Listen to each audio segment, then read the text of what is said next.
Okay, all right, injury update. Kari Blessing will be out for this game. He's in the concussion protocol. Brisker is back full go, and he's been cleared. So that's a positive for us. Excited to see him back. And then Justin Fields is still, limited in practice. So I know we're walking through, but it's good to get him out here last week, and we'll see where it is. And he's day to day.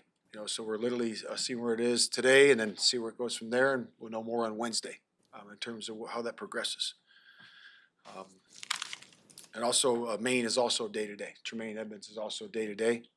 We'll see where he goes in terms of his workload today, and also tomorrow. We'll know more on Wednesday for sure.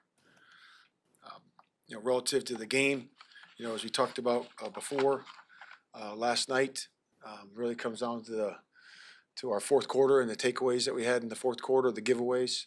But again, those things always come down to a couple things. Obviously, decision making by the quarterback. That's certainly one of them, right? If you look at all the different ones, and then the receivers coming back to the football, and knocking the ball down. That's always an important factor there, and being friendly for the quarterback. So again, all those things happened yesterday.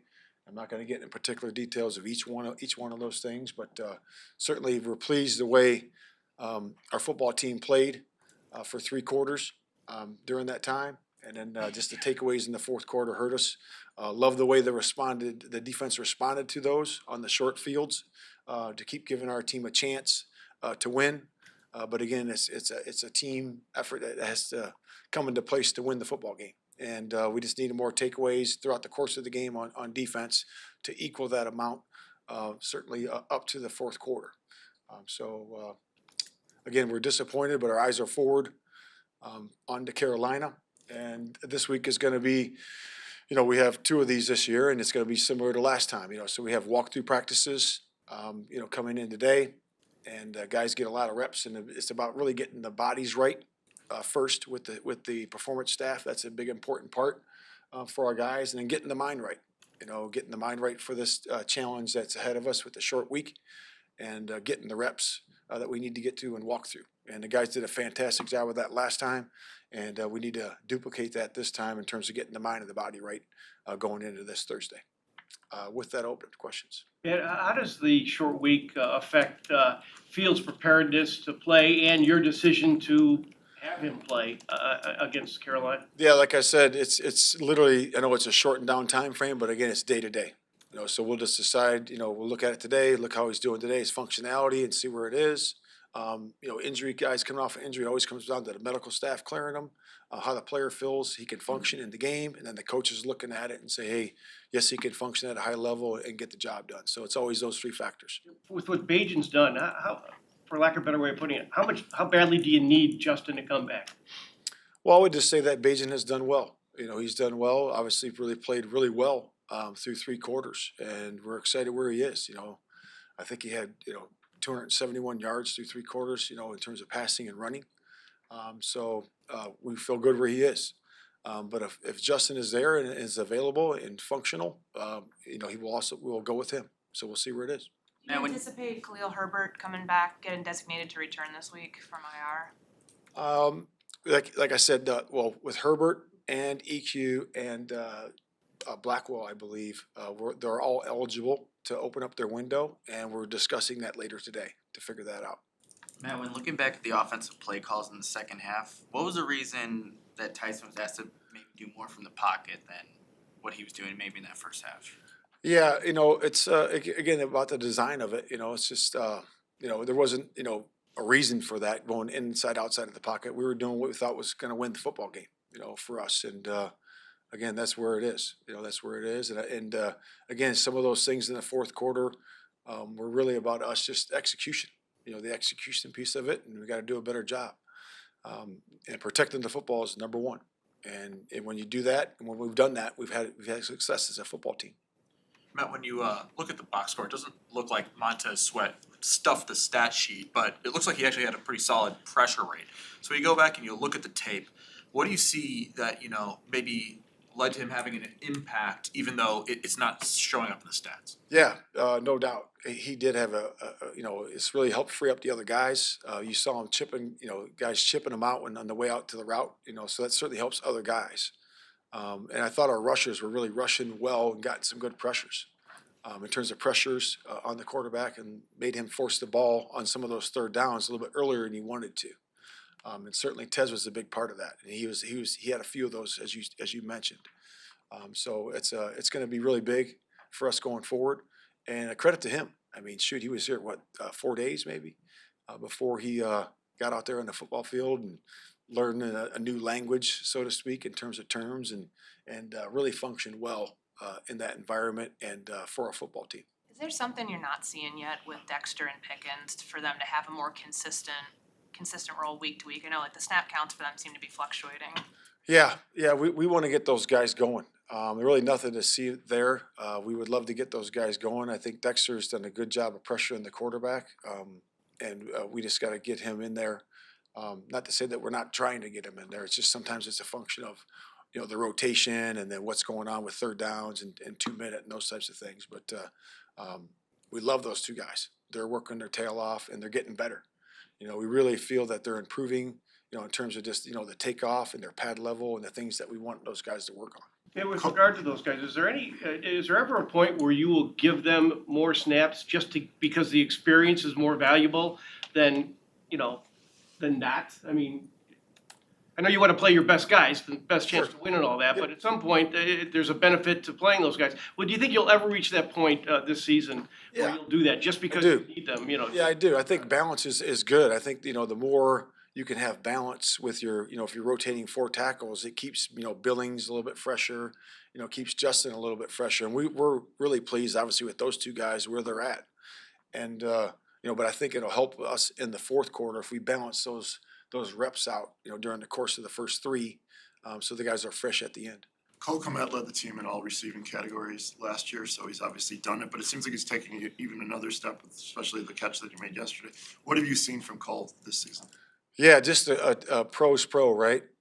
He's been leading our football team, through this adversity that we're going through, and he's been great. His attitude and the way he goes about his business in terms of his work and his enjoyment of the day-to-day operation is just contagious, to everybody else, and that's what he's really done for me mostly. Now, in terms of his performance on the field, has been outstanding. His blocking has been really good. I'm always showing him, on the day before the game, his extra effort blocking, him blocking 2 guys and him down the field blocking. And that to me is the stuff you don't see. And now what we do all see is the athletic catches and the catches that he had yesterday. And the credit to Bajent too, he put it on the money on both those. And when you throw a ball like the first touchdown, that's a 50-50 ball, and what a great catch. That he had there, and be able to come down with that, the concentration, to be able to hit the ground and still make that catch, because you got to survive the ground on that one, and he did a really good job on that. And then the next touchdown was really amazing, just the sell, how he sold that with the block, and then the release off of that, and then the concentration to high point that ball, in the end zone there, and really just and violently tuck it at the end to secure the touchdown was really cool. But he had a lot of good plays other than that. And that we don't talk about. And he is just playing at a very high level right now. Matt, understanding the big picture with Justin, if he is able to come back on Thursday, what do you hope to see of him for this final stretch of this regular season? Yeah, we're like I said, Justin's day to day, and we'll see where it is. But when he comes back, we want to perform at a very high level, and as he's done in a few games leading up to this, and that's what we want to see from him. Matt, last season, your team didn't commit as many penalties, was one of the better units in the league. This year kind of seems to be the exact opposite. How do you kind of explain that? Yeah, I mean, you break them down, and we got to do a better job. There's too many holdings and too many false starts. And some of those you agree to disagree with. The holdings. I think we did a really good job of finishing guys yesterday in the run game, and I think we got called for a couple of those. So we'll see where that is, but we're always going to ask our guys to finish. I know Tevin had a really good game and finish, and there's a lot of good guys that really moved the line of scrimmage, and you could really see that and feel that during the course of the game. So we're going to continue to do that. We just gotta be good with our technique. If we are finishing guys at the very end, we can kind of clean that up a little bit. But definitely the fall starts, we gotta make sure we take care of that, going into the second half of the season. On that note of the right side of the offensive line with like Tevin moving back there, how have you seen, that part get solidified? Do you feel like there's more opportunities when you watch the tape back from yesterday that you could have maybe sent more runs to that direction? Obviously, like in the moment, I'm sure, you're doing what's effective, but Yeah. like, do you see opportunity for that now? Yeah, I think we set a good amount over there, that's for sure. But having those guys next to each other is really, really cool. Because those guys can work together. They both have a lot in their bodies in terms of power and functionality at those positions. And you certainly saw that yesterday. But we feel good about running to the other side too. We really do, and it's been effective that way too. Man, on the flip side of the penalty issue, I think this is the second time your opponent has had one penalty. How much do you as a coach feel like your opponent's penalties are a reflection of how you're playing? In other words, with the aggressiveness or just the approach that forces your opponent to make more mistakes and commit more penalties. I mean, do you buy that? Is that a fair theory? I don't know. I've never looked at it that way. But I always say that it's just the game is what it is, right? So we control what we can control. That's how I look at it. So the penalties are on us. We got to do a better job controlling those. And to me, it's about the pre-snap ones. And then some of those are judgment calls by the officials. Like the DPIs, the holdings. All those things are some judgment calls. That, like I said, you can agree to disagree with at the time, but again, the pre-snap penalties we got to take care of. But as far as your opponent's penalties, do you feel like your aggression helps create those penalties? Create penalties by your opponent, Yeah, I don't look Is that at. lack- Yeah, I don't look at it that way. Just focus on us, for sure. But I haven't looked at it that way. You guys are 8 months removed now from the trade with Carolina in the off season. When you try to when you evaluate that in the short term of having DJ here, and then like the long term of what it sets you guys up to do in the off season, how do you look at it? It's been great. I mean, you figure that we had an opportunity to get DJ in that trade, and he's been remarkable. And he's a lot like Cole. He lights the room up, and he's a big part of our culture and a big part of what we do in day-to-day operation. And but what he does on the field has been great, and we're certainly excited to have that premier player on our roster for sure. And then leading into the future, I mean, it's really sets us up nice, and we're excited about what we can do with that going forward. With Braxton Jones, what'd you see out of him when he was on the field, and how did he come out of the game? Does it look like he could maybe play a full game on Yeah, Thursday? he was good. He was good, but typically when you get a guy that comes back, there's a little bit of an endurance sometimes, and we felt that a little bit. So he rotated in there and did a nice job. He was really, really solid in there for the first time coming back. As they say, knocking the rust off a little bit, and he'll continue to do that. And we'll talk about the rotation as we get closer to the game. Thanks, Matt. Thanks, Matt.